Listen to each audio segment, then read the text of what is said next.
Listener discretion is advised. Possibly offensive conversations.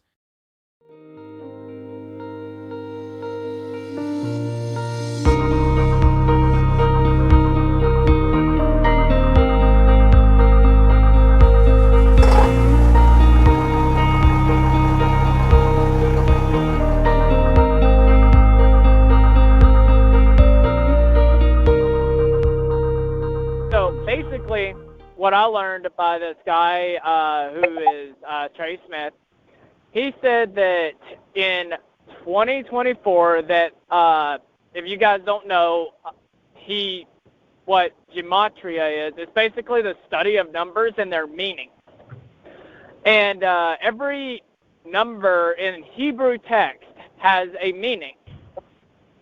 Well, 2024 has both judgment. Spawn. Yes. Elaborate on the numbers, please. Give an example. Okay. So, like, for instance, that's what I was getting to. Like, for instance, the number No, 2 you were trying to bypass that. No, okay. Explain what 7 means. Explain what 6 means. Explain what 4 means. Explain that. Because not everybody's going to understand what you're talking about. Just because we do doesn't mean the listeners will. I don't. All right. Got a point.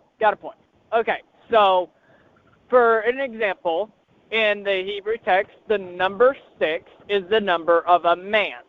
The number of man in particular. The number 7 is the number of completion. So this is the study of numbers and their meanings in Hebrew text.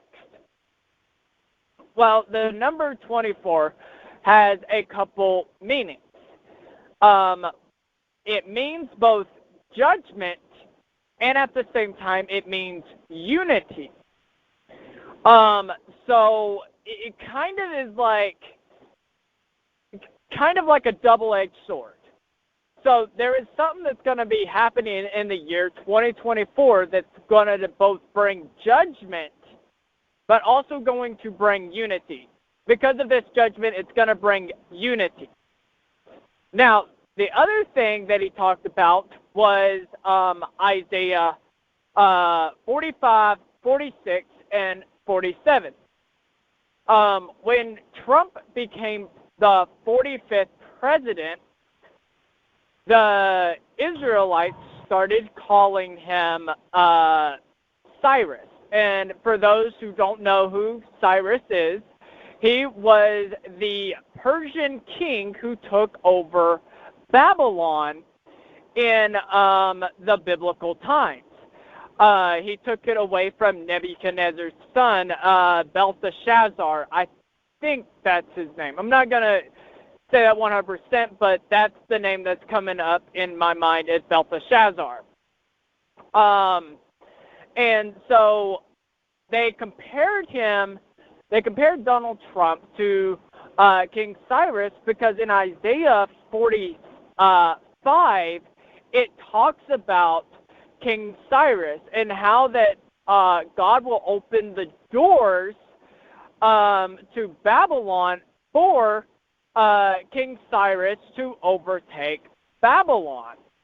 And that was in Isaiah 45, and that's why they compared Donald Trump to King Cyrus. And a lot of people don't know, but they even made coins with Donald Trump and King Cyrus's picture on them, which was very interesting.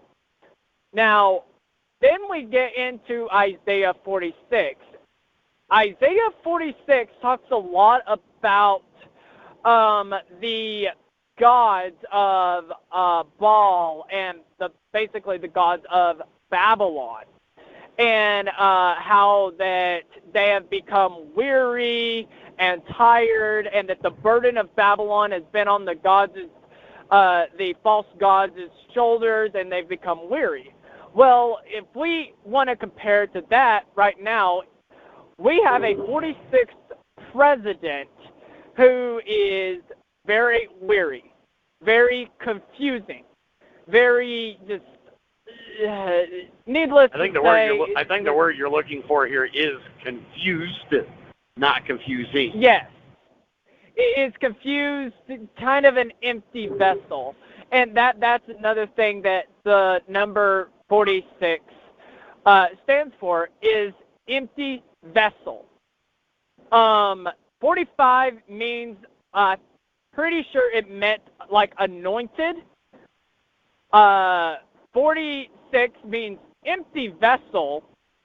And then when you get into 47, before he talked about 47, he was talking about Kim Clement's predictions and how they came true about Donald Trump, how he would be impeached twice and would not be impeached, but then there would be a time of a setting aside, and that there would be a change. Well, right after Isaiah 46 comes Isaiah 47, and Isaiah 47, it talks about God's vengeance upon the false gods and upon the gods in general, how everything will be drained, like all of the corruption, all of the evil, everything will be drained, and he will take vengeance on these false gods. And as we are coming up onto the 47th presidential election, he was saying that 2024 is going to be a great shaking. It's going to be shaked to its core. And that we're going through the birthing pains, as it talks about in the Bible, how that as the time approaches for Jesus' return, the birthing pains will be stronger, then subside for a time, then come back stronger and subside for a time. And we've been going through that for a while. And so currently his predictions are that the year 2024, there's going to be great earthquakes, volcanoes that are going to erupt. Never in the history have we had 42 active volcanoes. I heard about this recently, that we have currently around the world 42 active volcanoes. And then there is going to be a great earthquake that is going to shake the nation of the United States. There's also going to be massive blackouts like none before. More like kind of like an EMP strike rather than just cities here and there. And then the last thing that he talked about is that after all of this is done, people will become united, and then come Christmas, there will be kind of like a time of more of a peace, and that's where he says that we'll find out around that time about the prediction of Donald Trump becoming the 47th president of the United States. Because at that time, basically the birthing pains will be subsided by that time, and then there will be a small, minor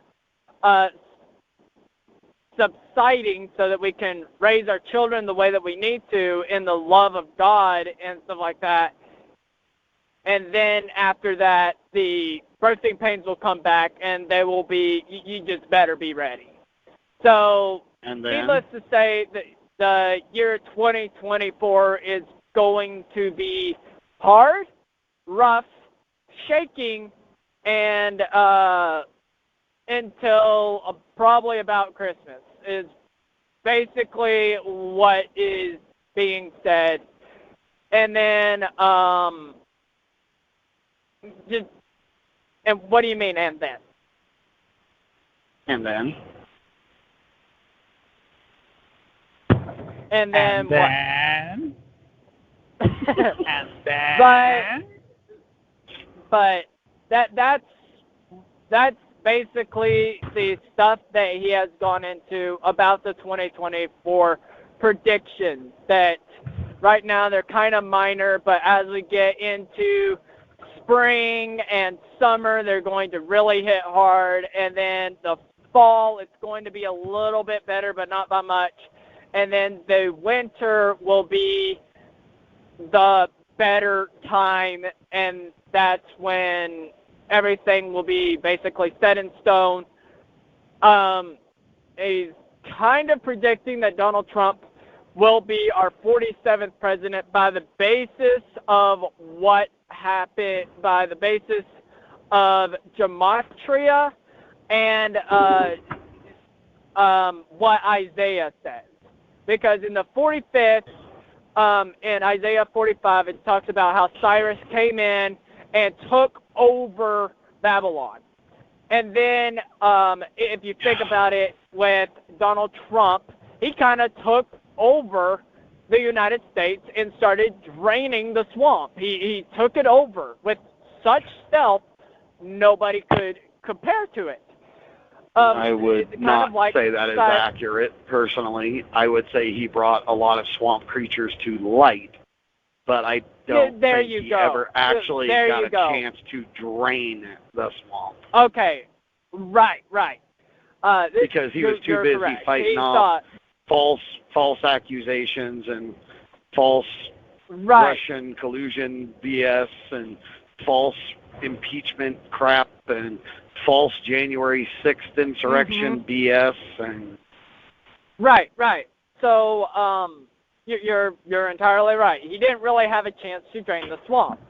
So when he became the 45th president, he was basically just kind of like took it over and ran as president to the best that he could.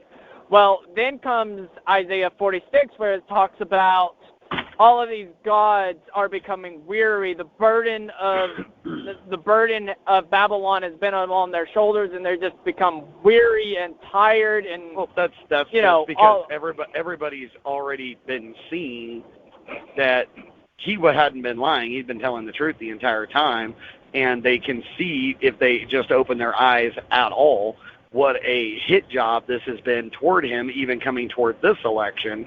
And a lot of people who were against him are like, wait, that's not right.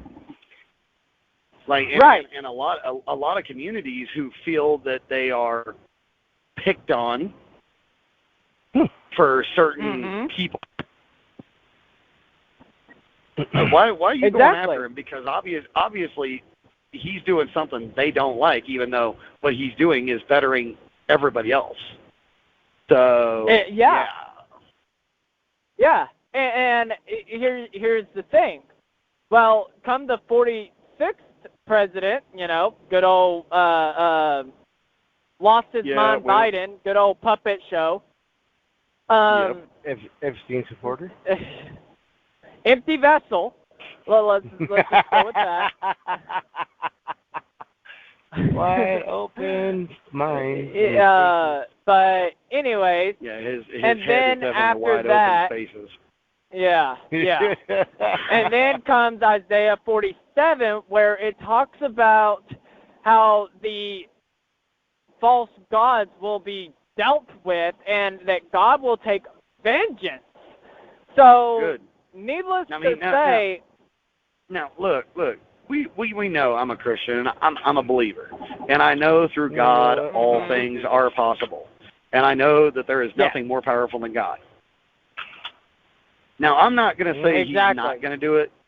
I'm not going to say he's not. But given the circumstances and things we see today, I hate to say it like this by any means, and I'm not trying to sound blasphemous or whatever, but I'm going to have to believe it, see it to believe it. I mean, that's the only way I can say, because there is so much against the man that I don't know if there is a way that he could win without literal God intervening, without God literally putting his hand in it and saying, this is going to happen per my will. Now, here's the thing. This is what a lot of people don't understand about Cyrus. See, this Isaiah 45 was written 300 years before Cyrus was even born, before Cyrus took over Babylon. Well, I understand that. 90% of the Bible is prophecies that have already come true. And they were prophesied it before those people that were the characters were even alive for it. Yeah, exactly. Now, here's the point. It talks about how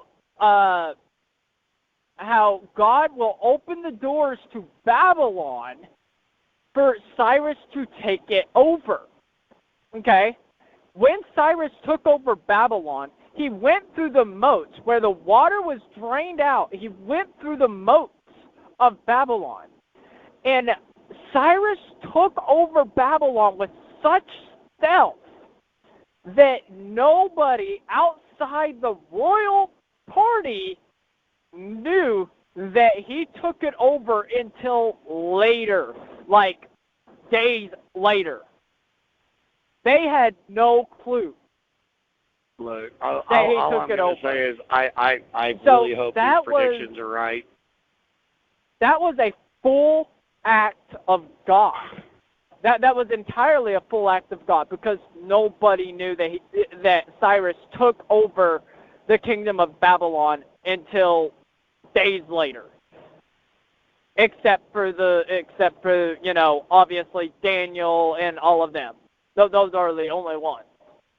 And that's the key thing right there. Like, it was such stealth that nobody could compare to it. It had to have been an act of God to have done something so stealthy like that.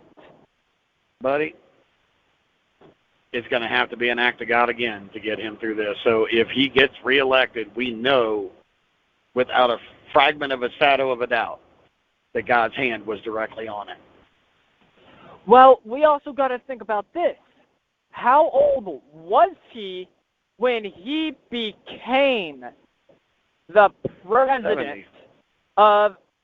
He was 70, 7 months, and 7 weeks. And what do we know about 777 is the number of full completion. Mm-hmm. 7 with the Holy Spirit, 7 with the mind, and 7 with the soul or body or something. Exactly. Which tells me that he was chosen to bring a time of, basically a time of a small peace before this huge thing that's going to hit the nations. Because let's be honest, there is a massive global awakening around the world like none we've ever seen before. People are waking up and seeing. When the church unites, Jesus will walk again. Exactly. And there is a global awakening happen all around the world. Massive Except for with Caveman. He don't believe it. Right. But there are groups gathering in malls, gathering in streets, worshiping God. And it's just a global awakening. And it's so massive that we've never seen anything like this before. And I think it's honestly coming to that period of time where we're going to have a brief period of peace and be able to raise our kids the way we want to before all hell breaks loose. I don't know that we will ever be able to raise our children the way we want to or the way that we should be able to, unless there is a great erasing. No, great erasing. Fine. Yes, but fine. Let's go with make it easier than what it is right now, where you can't even send your child to frickin' public school without them being taught, oh, you're not a girl, you're not a boy, you're a penguin, you know. You're whatever you choose to be, yes. Yeah, you're whatever you choose to be. Yet they're not even old enough to realize that eating ice cream 24/7 will make them sick to their stomachs. Also, hence why I just say we'd have to have a great erasing. Because you'd have to erase all of this stuff. And sounds like you're starting a cult. That's What was that, Viking? Sorry, I didn't hear you. It sounds like you guys are starting a cult.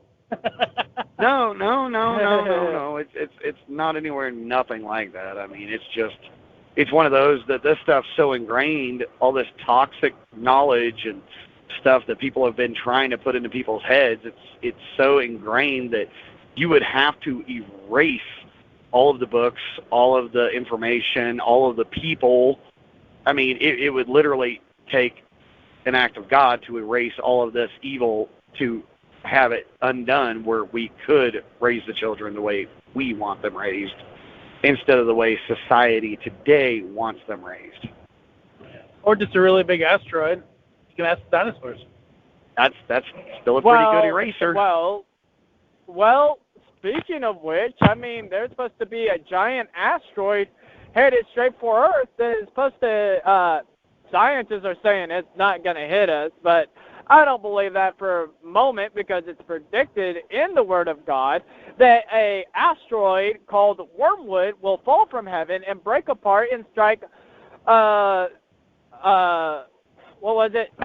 1/3 of the waters of the Earth, and the water will be turned to wormwood, and people will die from it. The water will be of wormwood, yes. Yeah, and so apparently this asteroid is supposed to. Apparently this water is supposed to. Not water. This asteroid is supposed to hit come 2029. Which is basically at the start of the big tribulation. Would be the start of the asteroid, if I understand correctly. It would be part of the Great Tribulation time frame, where all the believers will have already been pulled, and those that are unbelievers and all that will be left behind. The asteroid actually occurs later on in Revelation. Actually, the first few parts of Revelation are close to similar. But the first thing that happens is a giant earthquake that shakes the world, where mountains are moved, and the people run into caves or mountains, and ask for the mountains to fall on them to hide them from the wrath of the Lamb. So I mean, it's for what I'm understanding about 2024, it's going to get hard, but it will get better for a brief time. But after that brief time, it's going to get way, way worse. Like, this has been a terrible winter. Let's all be honest. So far, this winter has sucked. It sucked, but it ain't been no worse than any other winter we've had in the last several years, bud. I want to say 2013, 2011 was a lot worse than this one. But we're not even halfway. So far. We're about half. There you go. So far. I mean, you even said that you saw snow on I-40. You saw snow in certain areas where you've never seen it before. That was I-10 last year, not this year. That was right. Last year. But, okay, well, what I'm trying to get at is that it's going to be brief. I mean, we've had tornadoes. We've had earthquakes in places where we hadn't had earthquakes in years. You know? Well, it's like Africa has had tornadoes and shit that they don't ever remember having on record or whatever, so. Yeah, and you know, Japan is having a lot of frickin' earthquakes, apparently. I think that is Japan. Japan, whatever.